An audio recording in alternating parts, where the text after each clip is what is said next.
This is experiment 1. We have a solid piece of copper wire and it's going to be burned over a Bunsen burner and it's going to react with the oxygen gas that we have in the air. So let's take a close look at the one of the reactants, one of the two reactants. So this is the copper wire. You want to write down the name and the formula, okay, and then the state of matter, and then whether you think this element is a diatomic element.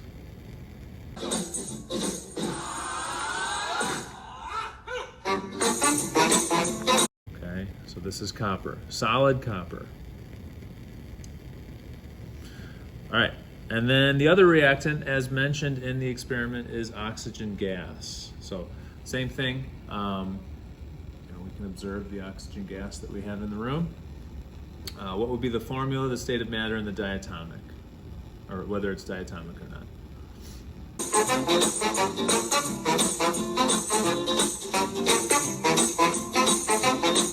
Okay, here is the reaction. We're going to burn or put the copper wire over the Bunsen burner.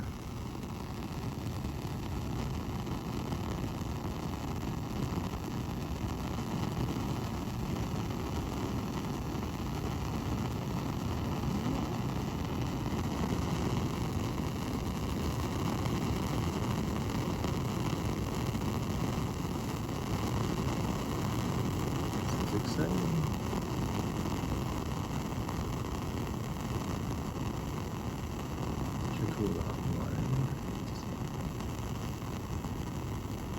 All right, that's probably enough. Okay, so as you can see, you got a little color change, and the resulting product is copper 2 oxide. Okay, so you can see it on the surface of our wire.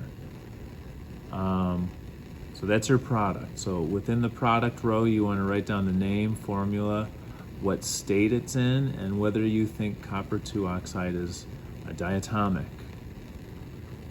Okay?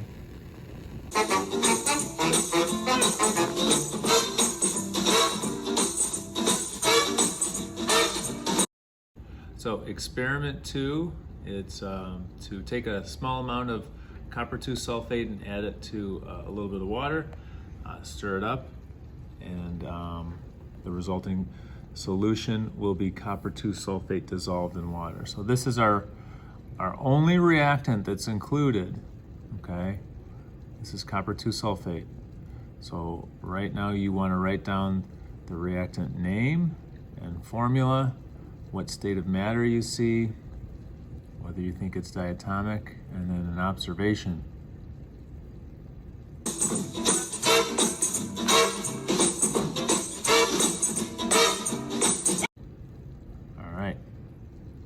Water is involved, but it is not included as one of the reactants because they're just dissolving. We mix the two, get a little stir.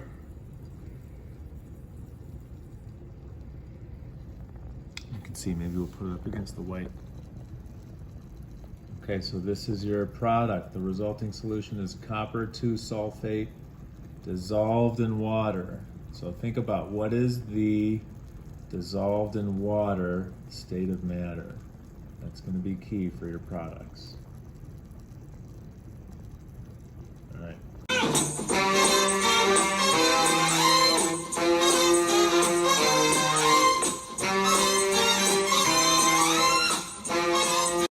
Hello, this is experiment 3. Here we're observing liquid water as it is put on a hot plate and it is boiling. You can see it boiling. You can see the vapor rising above the beaker. So for this one, your reactant is going to be water. Identify what state of matter it's in and what the formula is before it boils.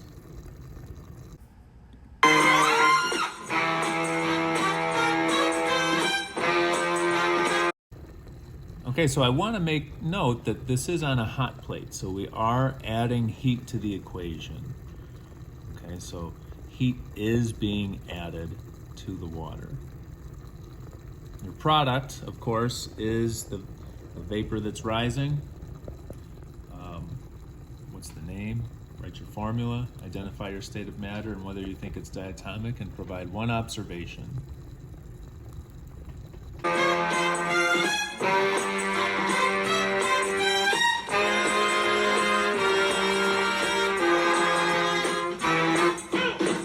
right, ready?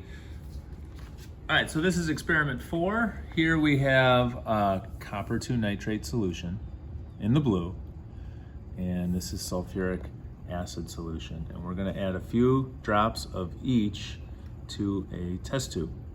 Okay, so take a moment. These are our 2 reactants. You wanna fill in the reactants row.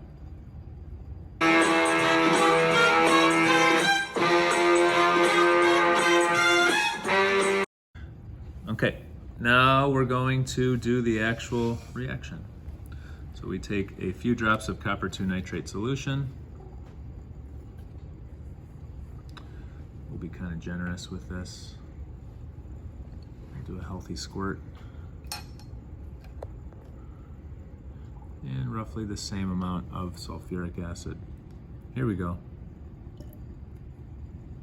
And we'll do a little stirring.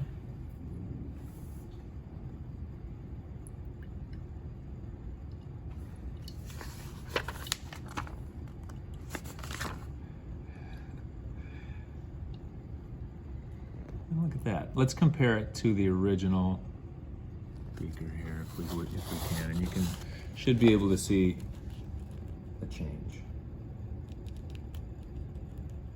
Okay. So this is our product. Our resulting products are solutions of copper 2 sulfate and nitric acid. Okay.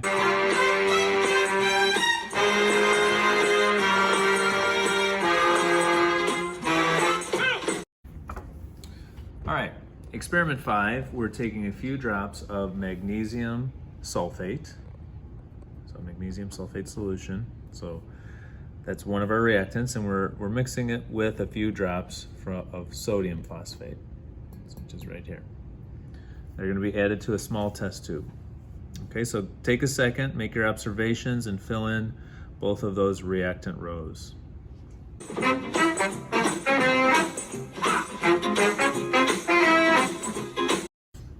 Okay, we're going to perform the reaction. Here we go. We're going to take a few drops of both. And we can see that we have a change that has occurred. Okay, now the products that are formed, or that have formed, are solid magnesium phosphate and then sodium sulfate solution. Okay, so go take a second. You can see that there is some definite solid that's formed with a clear liquid that's on top. Fill in those product rows, make your observations, and then write your equation and balance.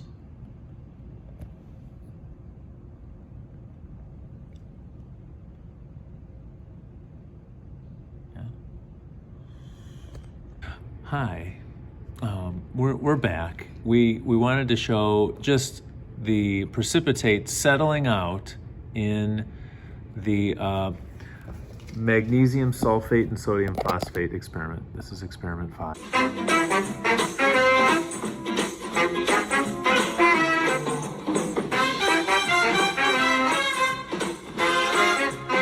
Good. All right, this is experiment 6. Here, we're going to take about 20 drops of hydrochloric acid, which is in this bottle right here that I'm holding. It's going to be added to solid zinc, and we have a few pieces of solid zinc here in the beaker. Okay, so make your observations, fill in your reactant rows.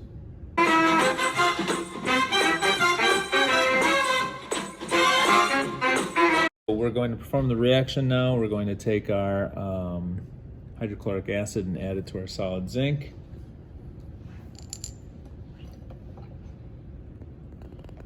All right, here we go.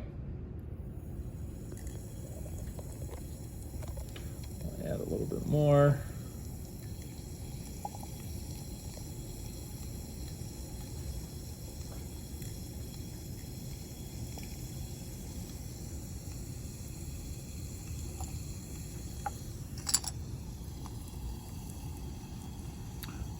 see we have something happening here.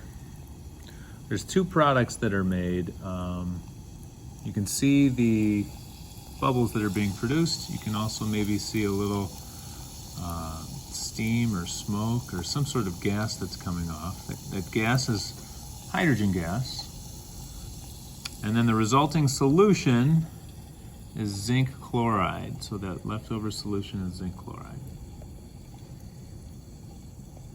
All right, so those are your two products. Sorry. Oh, go ahead, and go. So the hydrogen gas end of it, when you're thinking diatomics, you want to understand that hydrogen falls into one of the diatomic elements.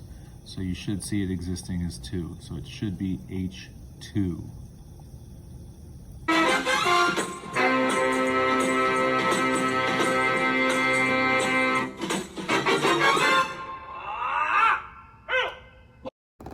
All right, this is experiment 7. Here we're taking a small amount of sodium bicarbonate, and to find the formula for this one you might need to use the back of your periodic table. And this is our sodium bicarbonate right here.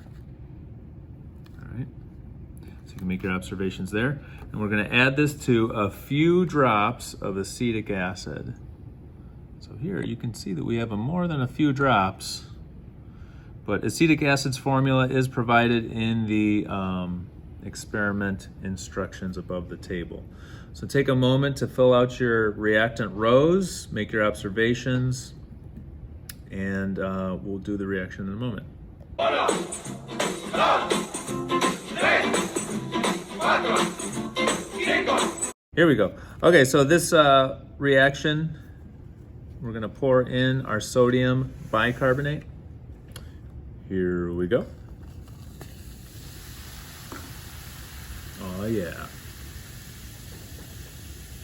All right, so you can see a lot of bubbling and fizzing.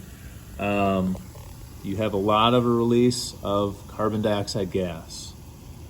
Okay, and what's left over, the resulting solution, so these are your products, would be sodium acetate. So you have a sodium acetate solution and carbon dioxide gas produced. So go ahead. You're going to need to use the back of your periodic table for sodium acetate. Fill out your product rows, make your observations, and then move on to the equation writing and balancing. Hey! Get this!